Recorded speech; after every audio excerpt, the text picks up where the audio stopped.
Good morning, everyone. Happy Sunday.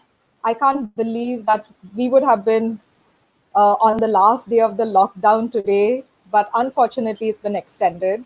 I know it's getting to all of us, right? We were just talking in the studio, and Vanshika, who's helping me put this all together, was telling me it's like really getting to her. And it's getting to me too. But we have to still continue to stay positive. We have to still continue to um, you know, stay happy and healthy because it's important. The statistics are showing that, social distancing works. And the more we isolate ourselves physically, we can really, help flatten the curve. Of course, this virus is not going away, but it's kind of spacing out the number of cases so that there's no burden on the healthcare system. The doctors and nurses and all the other medical professionals also need a break. So let's respect that. It's another 2 weeks, so you know let's keep that in mind. Also, they've put out some guidelines about green zones, red zones, and um, orange zones. Now, Goa, my home state, and today my village is celebrating its feast. So, happy feast to my dad who's watching out there. It's the Maide Dios Saligao church feast, and it's a very, very beautiful church. If you've ever been to Kalangut, you would not have missed it because it's right in the middle of the road, usually lit up in the night, very beautiful. But Goa is a green zone, so don't be tempted at this moment to head to Goa and relax because you could be spreading the virus there. And there are lots of old people who are living away from their families, and we need to protect them. So, anyway, today joining us with me in the studio is a wonderful guest who's going to talk about travel, a favorite topic of mine. She's Malini Gowrishankar joining us from Bangalore. Good morning, Malini. How are you? Good morning, Elsa. I'm very fine. How are you? I'm very well. So, is today a good day? Sunday. I heard Bangalore. Yes. It's been raining. Is it? Um.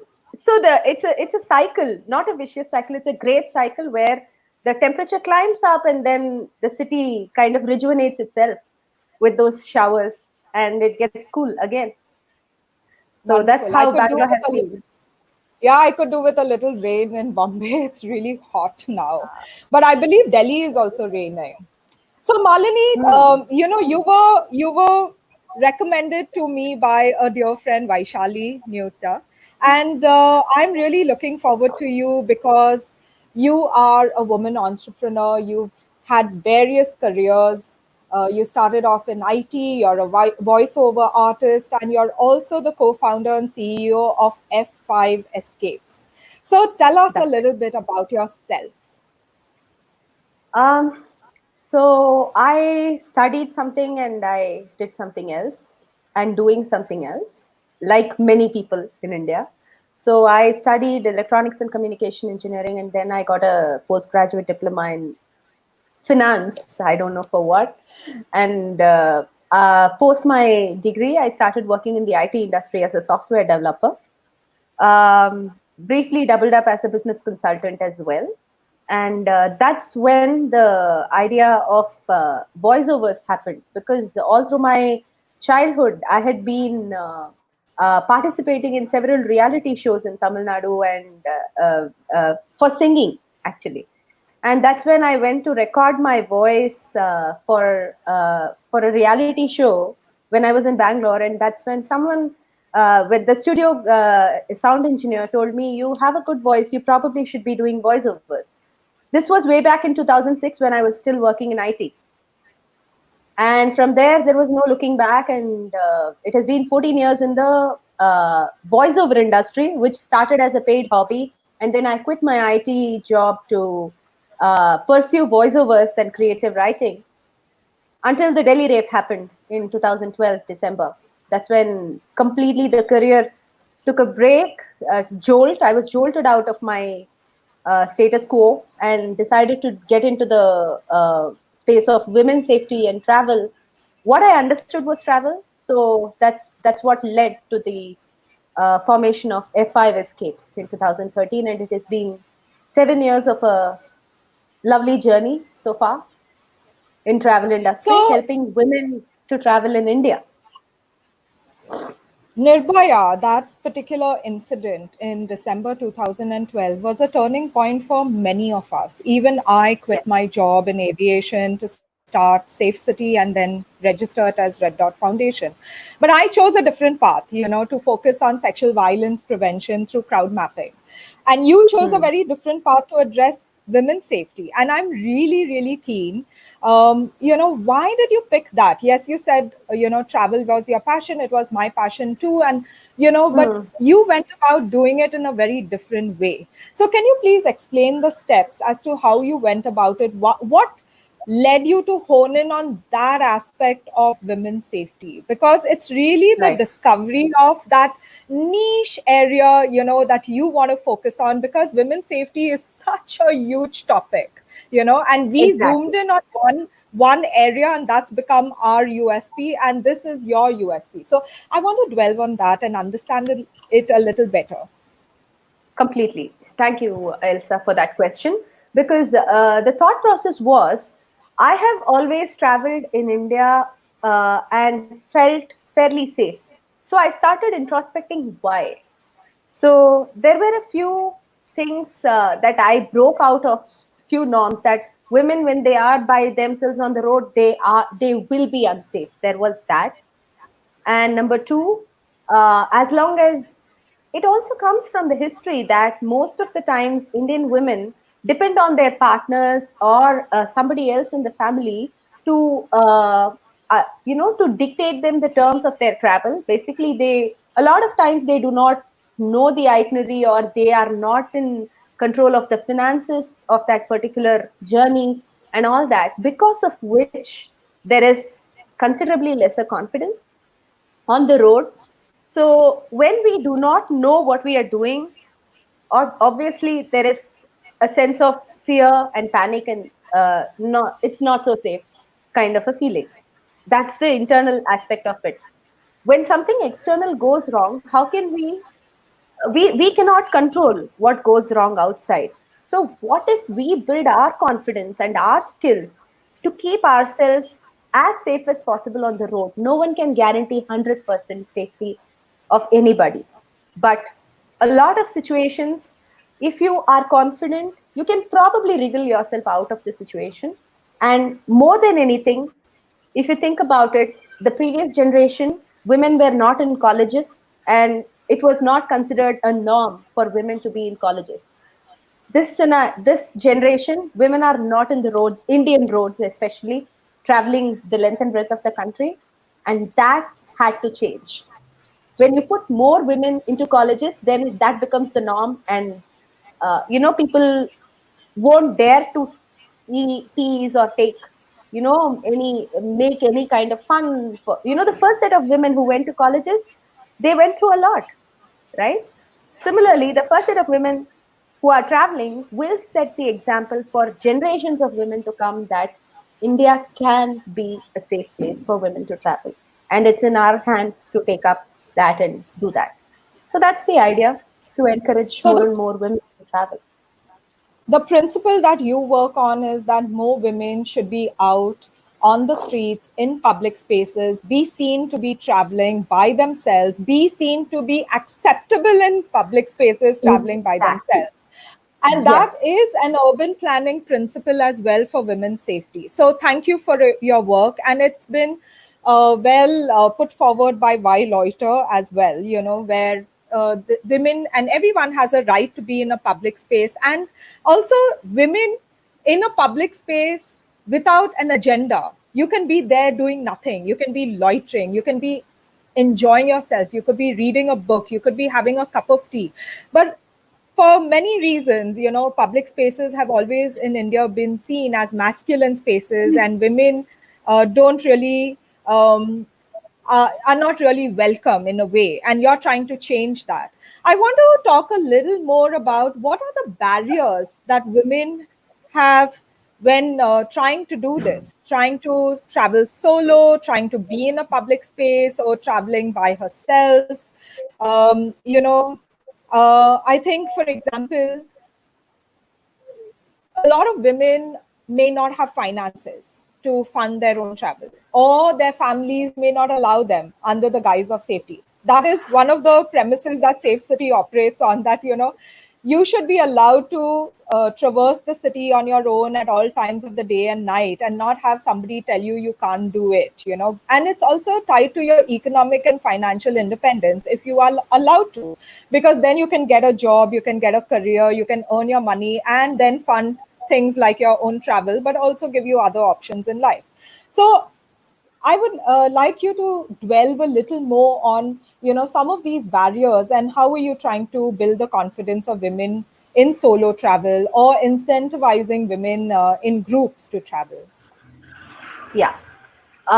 So the it's very difficult to directly jump onto that idealistic situation that we were talking about, women traveling the length and breadth of the country, because there are barriers that exist. There are places that could be put inherently unsafe for women to be at certain times. But how are we building that confidence? We act as a first step for several women who want to take that step into travel by themselves, right? So group travel is essentially still not solo travel, but they have that safety net of those nine strangers who are women who are traveling with them. This lends two perspectives. One, they are still by themselves. They are not traveling with people who are known to them, who can potentially control them financially, or in don't go here, don't go there. So there is that level of freedom for the woman to travel. And number two, she is pushing herself out of her comfort zone by traveling with strangers. And the best part is, all these women are on the same boat. They either are traveling for the first time in a group by themselves, or they are veteran group travelers like these in these kind of groups. Either way, they are going to learn, right? The way we make women to take that first step, and we do not necessarily ask these women to keep coming back to us. We have seen so many people develop their wings and fly and travel literally travel the length and breadth of the country after one F5 trip. That's all. They just needed that. Even eagles need a push. Even women who always thought of themselves as independent beings sometimes are fearful when it comes to travel. How we convince the family? We sometimes, our sales conversations involve relationship counseling also. So we involve the family. There have been families who come and meet us to see if we are real in blood and flesh, if we are real people doing real things, if we are trustworthy. There was one girl whose entire family came down. First her parents came, and then her brother came. So there have been instances, and yes, as you said, there have been cases where the woman was denied the permission to go as well. That also happens. So the financial freedom, even sometimes, of a working woman is still being controlled in several parts of the country in urban women, which is a little sad.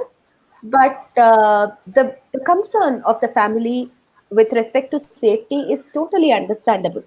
We do not try guilting them or saying anything against them, because this is when the society operates in a particular frame, we have to fit into that frame to even want to change it, right?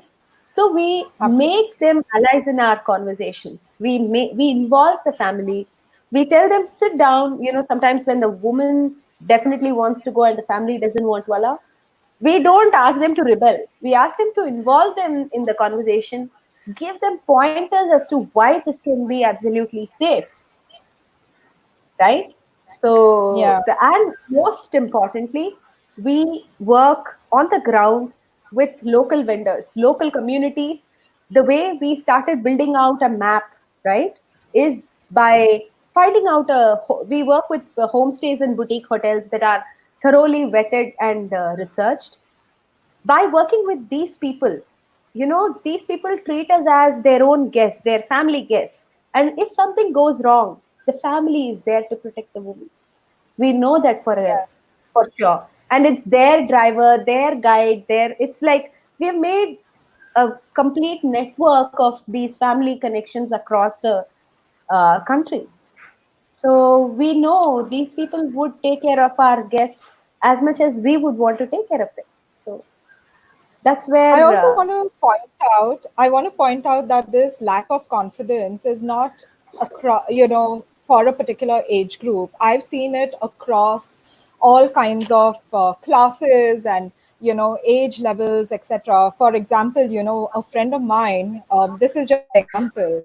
Since I undertake a lot of solo travel, uh, one of my friends, a very established corporate leader, she had never undertaken a leisure trip by herself abroad, and not without her husband or somebody accompanying her. And on one of the fellowships that we were part of, she asked me, can I help her with a 3-day trip to Istanbul? And I made her an itinerary, which kind of helped her identify the hotels, like a minute to minute kind of thing with the sightseeing, even the approximate costs of everything, helped her with the bookings as well. And she undertook that 3-day journey and then came back and said, I've never felt so liberated in my life before. And to me, that was so satisfying because I find that freedom when I travel, and I would love for more women to experience it. So I wanted to, when you talk about creating this whole experience of the safety net, with your service providers, as well as this relationship building with the client and her family, I think you give a lot of confidence. I want to ask one question. So, what does F5 escapes mean? And second is, do you end up paying more for this kind of service if you had otherwise planned a holiday on your own, or maybe through a travel company which does not specialize in women? all right. So the name F5 Escapes, let me answer that question first. So I was a geek earlier. So F5 means the refresh button on the computer keyboard. So yes, that's how the name came to be. And to answer your second question, how expensive or cheap we are? We are not the cheapest. We are very open about it because we sent one person from our team to actually go on the trip, ensure that these 9 strangers come together and cohesively bond with each other, and someone taking care of your uh, itinerary time to time, right? A lot of these people are first time travelers by themselves. So we have that one more level of safety net where our person travels with the group. So because of which that person's, if you look at the economics of it, that person's cost will be shared by these 9 people, right? So there is a marginal increase in the cost versus what you would pay if you planned it by yourself. But yes, there is something on a platter along with the person. So that's the price that you pay. Yes. But we But are I've not also, luxury. We don't do luxury yeah, because of which the costs are pretty controlled. but I've also believed that women tend to spend more on experiences. And having traveled both, in the corporate sector as well as on my own, I realized that you pay a price for your safety in a way. You take the hotels closest to the convention center, for example. You True. will always spend on more private transport over public transport, especially if you're arriving late at night in a city that you're not familiar with.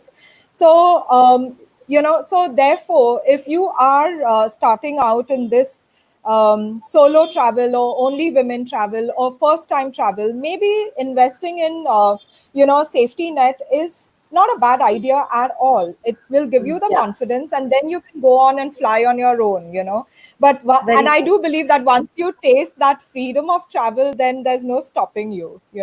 Yeah. So kudos to you and your team. I wanted Thank to you. ask about COVID-19 and the effect on the travel industry. Also, I also want to talk about sustainability in travel. So you focus on sustainable tourism and sustainable travel. So maybe you can combine these two, and what's the future for the tourism industry or your particular field? Um, yeah. So I'm trying to be as sustainable in my own daily living as much as possible. I compost, I segregate waste, I upcycle, recycle, reduce, refuse, all of that. So the company also, my co-founder Akanksha and I, both of us are proponents of sustainable living. She in fact moved to the mountains. She ditched the urban lifestyle and she moved to the mountains. And we have been running this company in a remote. We have a permanent long distance working relationship. So sustainability is fundamentally in the DNA of FI. Of course, we understand that flights are polluting, but to be able to travel to some place, the flights are right now inevitable. But beyond that, when we are sustainability also means buying local, trying to avoid littering, conserving water, understanding the ground realities of a destination when you go there. And just before this call, I was telling you that you can't go and jump into a swimming pool in Rajasthan without being aware of the fact that probably in summers that pool is filled by getting water from 10 other neighborhood villages and leaving them parched, right? So these are the kind of small, ground realities that one should be aware of, and definitely being aware of um, what the local experiences are, instead of trying to create superficial artificial experiences around the place of stay or anything.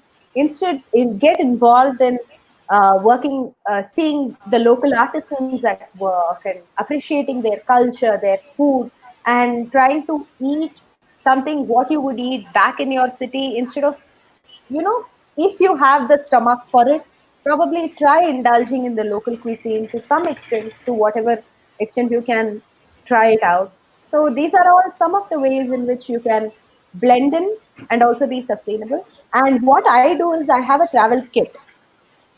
I say no to plastic and paper cups. If people thought paper cup was lesser evil, think again, because inside the paper cup is nothing but a strip of polythene, because paper just can't hold hot liquids.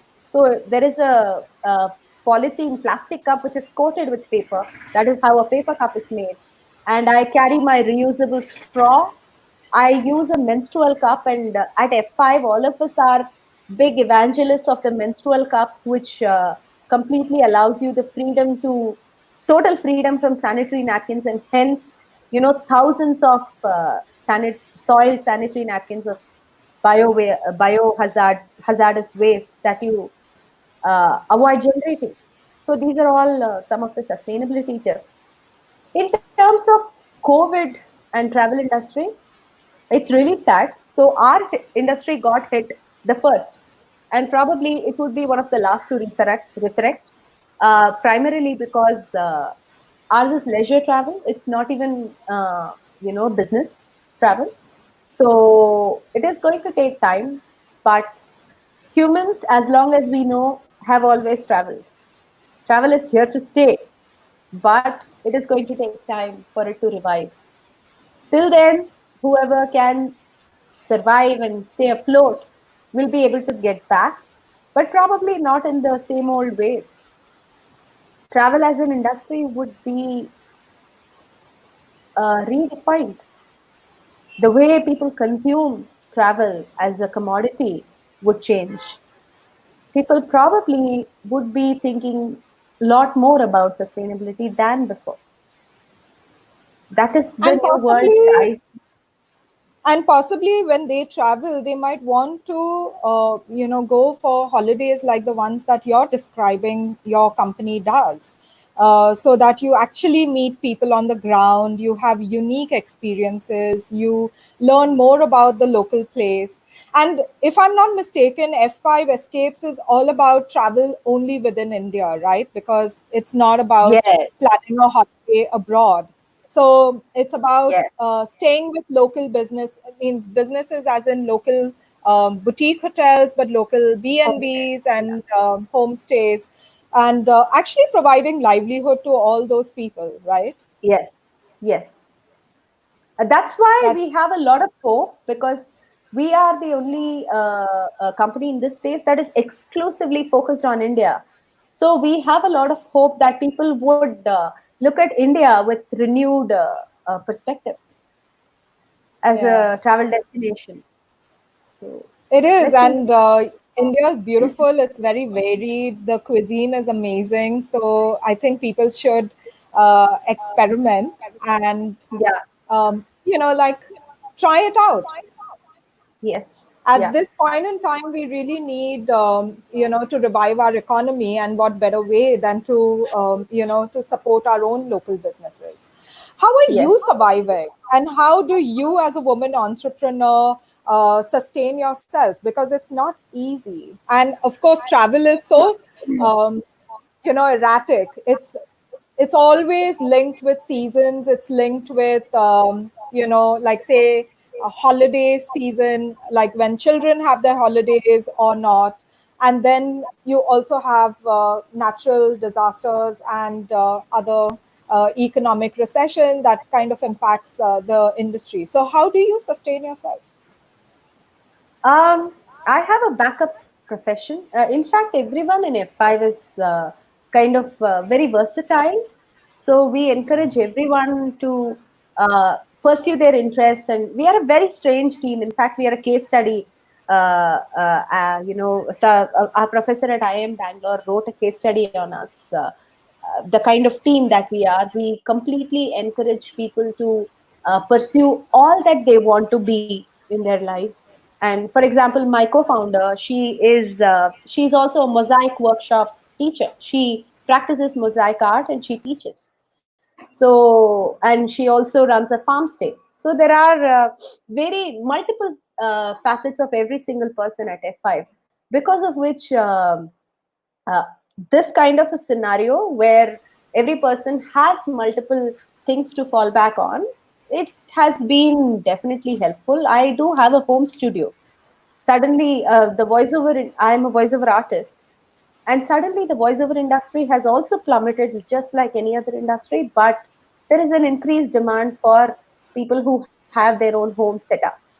So that is definitely helping, and that profession also ensured that I put food on the plate even when if I was going through very tough times. It let me pursue my vision, because if I were my right hand, this was my left hand, which was constantly feeding the right hand, ensuring that the right hand keeps going. And I think for every entrepreneur, they should be able to never lose the confidence in them being employable in some way or the other. That is something a lot of entrepreneurs that I've seen kind of lose. Uh, what else can I do after spending years of doing one thing? Oh, can I even do something else? Am I even capable of doing something else? That question should never arise. This or that, I am employable. I can generate my own revenues. That confidence should an entrepreneur should never lose. So That's such great advice. And how are you coping during COVID-19? What keeps you safe and healthy? I have not stepped out of the house other than for groceries once a week. I've not stepped out at all. I have been studying a lot. I've been enrolling myself for online courses, and I have completed two courses so far, and I'm on to my third one. And I read. I spend a lot of time with my son. I'm a single parent, and my son. I've taught my son to cook. He always had an interest in cooking, so I have taught him to cook now. He can cook an elaborate meal. He's 13. So that has been an amazing, bonding with my child has been an amazing experience. At the same time, I'm very, very mindful of my privilege at these times. So, whatever little things that I can do to be able to help out, I am trying to. So, my son is kind of volunteering to feed the strays in our area. And one thing that I realized was I called one of my vendors, elderly vendors, and he said, "Oh, thanks for remembering me." Then I realized elderly people want that, they are yearning for that social connection. So, one thing that I do these days is I make it a point to call at least one elderly person every day and just have a conversation with them. That That's makes such a my great day. thought. Yeah, that totally makes my day. The joy in their voice. Wow, you remembered me. And that makes me feel so guilty. What have we become? Yes. I think this is a great moment to take, pause and reflect. They are calling it the great reset, the great pause. But honestly, each one of us has to think about how we can, rejuvenate our own lives and live sustainably, even once this is over. So, what are you looking Yeah. forward to once this is over, given that travel is your passion? Yeah.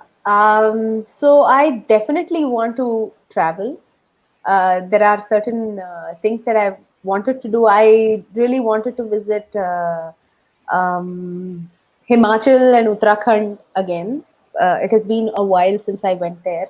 That was one place that I wanted to, and I want to visit Northeast again. These are all places high on my list. But other than that, yeah, I am looking forward to working again, working as in working in the way that we used to work, having people believe in travel once again. I want to see that world again, and also restart my voiceover. I'm a voice trainer, so probably restart my voiceover workshops, and uh, yeah, basically some form of social interaction. That would be nice. Go give my loved ones a hug. That is the first thing that in fact I'm looking for. That would give me the strength to do a lot of other things. And Yeah, I think that this moment has taught us that it's the simple pleasures in life, like touching somebody, hugging somebody, expressing love. yeah, And physical distancing is not very easy, you miss that human interaction. So yes, for sure. Can yeah. you share in India what's your most favorite destination? Yes, go ahead and say that, and then what's your most favorite Indian destination? Sikkim, undoubtedly. That's where this idea even came into my mind. If these people are so amazing, the rest of the country should see this hospitality, should understand what a safe place it can be, how incredible the locals can be. That place inspired me to get into travel. Definitely. And just leaving one more thought on the lines of what we were discussing earlier. A lot of us think we see a lot of campaigns going on right now on charity and all of that, and not all of us can afford that. But I think there are so many ways to show empathy in this time. And I think we must, every one random act of kindness every day, I think it will go a very long way in us coming together back as a community and standing up on our feet together. It would make it possible a little earlier, I think. I totally believe that. So the power of So collective one good. The power of collective good and one random act of kindness every day will make the world a better place. Thank you so Yeah. much, Malini, for sharing your thoughts with us. I know you're extremely busy and you have somewhere to No. run. Yeah, Okay. I have one call after this, but I'm not going to pretend that I'm extremely busy. No. But thank you Okay. so much for having me over, Elsa. It was pleasure talking to you. Thank you. And I hope the travel industry gets back on its feet very quickly. Certainly, I hope that more people support your business and the local businesses in turn that are supported by yours. And yeah, wish you well. And I hope I can be on one of those F5, which means refresh on the computer escapes. I would love to experience some of these amazing travels that you have designed. Thank you. Have a Yeah. wonderful Sunday. Thank you, you too, Elsa, and I hope to collaborate with you in the future. Thanks. And for Yeah. everyone else watching, don't forget to join us tomorrow. We have UNHCR and Save the Children joining us. We are going to be talking about their campaign, Everyone Counts. So don't forget, Monday morning, 10 o'clock. Thank you. Bye. Thank you. Bye.